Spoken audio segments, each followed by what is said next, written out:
হাসনাত শারজিস সহ বৈষম্যবিরোধী ছাত্র আন্দোলনের গুরুত্বপূর্ণ সমন্বয়করা আসলে ব্যর্থ।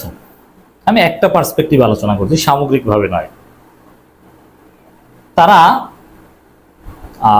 সর্বশেষ যে ফেনী, লক্ষ্মীপুর সহ প্রায় 10-12টা জেলায় বন্যা হয়েছিল, সেই বন্যায় ত্রাণ কার্যক্রম পরিচালনা করে বা ত্রাণ সংগ্রহ করে দেশব্যাপী তোলপাড় তৈরি করেছিলেন। এই শিক্ষার্থীদের উপর আস্থা রেখে দেশের আবহাওয়ার জনসাধারণ টিএসসিতে এসে যে যা পারে দিয়ে গিয়েছিল, টাকার স্তূপ ছিল। এর মানে হাসনাত শারজিস সহ, ওদের নাম বললাম কারণ ওরা নেতৃত্বে, সমন্বয়করা সত্যিকার অর্থে চমক দেখিয়েছিলেন এবং জনগণের আস্থা অর্জন করেছিলেন। কিন্তু ওরা দুর্নীতি করেছে, টাকা পয়সা মেরে খেয়েছে, কথা আমি কিছুতেই বলছি না কিংবা বলবো না। আমি যতদূর জানি ওরা টাকা পয়সা মেরে খায়নি, কিন্তু ওদের অদক্ষতা, মিসম্যানেজমেন্ট, সে ত্রাণের টাকা ব্যাংকে রেখেছে এবং কোনো কোনো ছবি ছড়িয়ে পড়েছে যে পুরনো জামা কাপড় যা দিয়ে গেছে অনেক কিছু ফেলে দিয়েছে। এর মানে প্রপারলি ডিস্ট্রিবিউট করতে পারেনি। এই বিষয়ে এদের অদক্ষতা প্রমাণিত হয়েছে। অন দি আদার হ্যান্ড, আপনি যদি শিবিরের বা জামাতের ক্ষেত্রে দেখেন, তারা পাবলিকলি কোনো ফান্ড কালেক্ট করেনি, তাদের সাংগঠনিক টাকা দিয়ে কত সুন্দরভাবে ম্যানেজমেন্ট করতে পেরেছে, ত্রুটি মুক্তভাবে। একটা টাকা এদিক ওদিক করা বা কোনো আস্থাহীনতা নেই। এই জন্য আমি বলবো যে শিবিরের হাতে টাকা পয়সা তুলে দিন। আপনি শিবির বিরোধী হলেও শিবিরের হাতে টাকা পয়সার ম্যানেজমেন্ট এগুলো একটু দেন।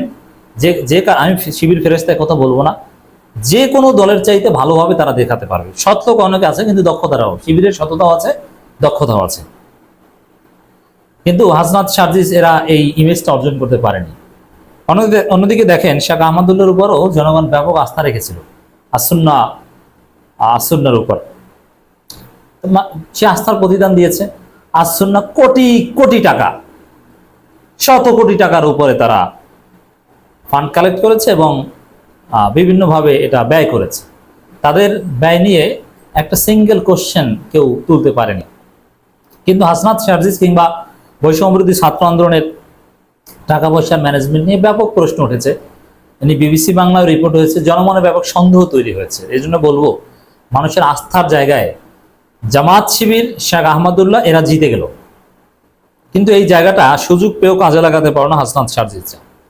এটাই ঘটেছে। দর্শক, আমি আলোচনাটা কেন করছি? গণত্রাণ কর্মসূচির আয় ব্যয়ের হিসাব দিল বৈষম্যবিরোধী ছাত্র আন্দোলন। ভালো কাজ করেছে, আয় ব্যয়ের হিসাব দিয়েছে, কিন্তু বড় দেরি হয়ে গিয়েছে। আমি কিন্তু কিছুতেই বলছি না ওরা দুর্নীতি করেছে, না, মিসম্যানেজমেন্ট।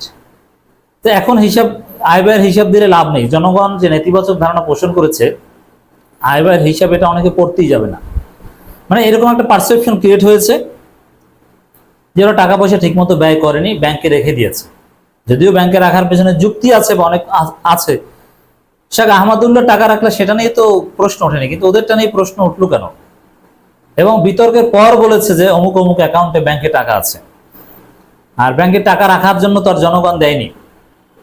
কার্যক্রম কতটুকু কি করেছে, চলছে, ব্যাংকে থাকলে ওটা তো ওইরকম বলার কিছু নেই যে না আমাদের কার্যক্রম চলছে, প্রতিনিয়ত খরচ হচ্ছে, টাইমলি দিতে পারেনি, মানে অদক্ষতার প্রমাণ।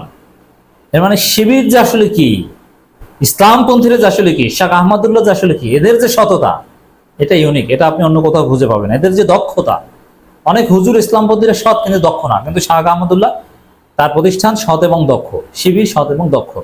এই বিষয়টা প্রমাণিত হলো এই ফেনী, লক্ষ্মীপুর সহ বা বিভিন্ন জায়গায় যে বন্যা হলো তারপরে ঘটনায়, এবং এখন সামনে উত্তর অঞ্চলে কুড়িগ্রাম সহ বিভিন্ন জায়গায় যে বন্যা, তারপরও এটা দেখবেন আপনারা।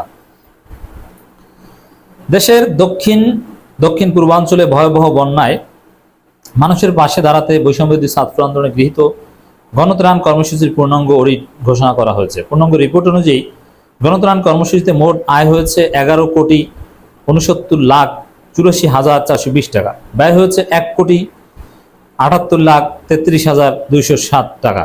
বর্তমানে দুটি ব্যাংক অ্যাকাউন্টে 9,91,51,213 কোটি টাকা রয়েছে।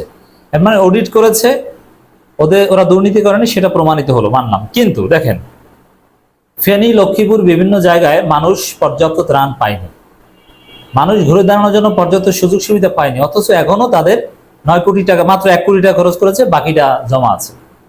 এই যে অদক্ষতা, এই যে কাজটা, বরং এই 11 কোটি টাকা সব ওখানে ব্যয় করা উচিত ছিল, এবং তাতে বেশি ব্যয় করা হতো না। কত মানুষের ঘর বাড়ি গেছে, পশু বা অনেক কিছু চলে গেছে, এগুলো সব ব্যাপকভাবে দেওয়া যেত। হ্যাঁ, এখন পরবর্তীতে কোথাও বন্যা হয়েছে, সেখানে নতুনভাবে কালেক্ট করবে। তো এই যে ভুলটা করেছে, যে 11 কোটির 9 কোটি জমা আছে, আস্থা হারালো।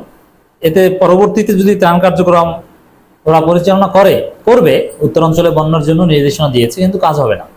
জনগণ এত সাড়া দিবে না, 10 ভাগের 1 ভাগও সাড়া দিবে না। বন্যা যদি ফেনী, নোয়াখালী, লক্ষ্মীপুরের চাইতে 10 গুণ ভয়াবহ হয়, ওরা আগের বার 11 লাখ টাকা পেয়েছে, এখন 11 কোটি টাকা পেয়েছে, এখন 1 কোটি টাকাও পাবে না উত্তরাঞ্চলের জন্য, এটা আমি বলতে পারি। এই জন্য আমি বলবো যে টাকা পয়সার হিসাব নিকাশ এগুলো শেখ আহমদুল্লাহ বা জামাত শিবির এদের মাধ্যমে করান ভালো হবে। 1 অক্টোবর রাতে ঢাকা বিশ্ববিদ্যালয়ের ছাত্র সংসদ কেন্দ্রে অডিটোরিয়ামে আয়োজিত সংবাদ সম্মেলনে অডিট প্রকাশ করা হয়।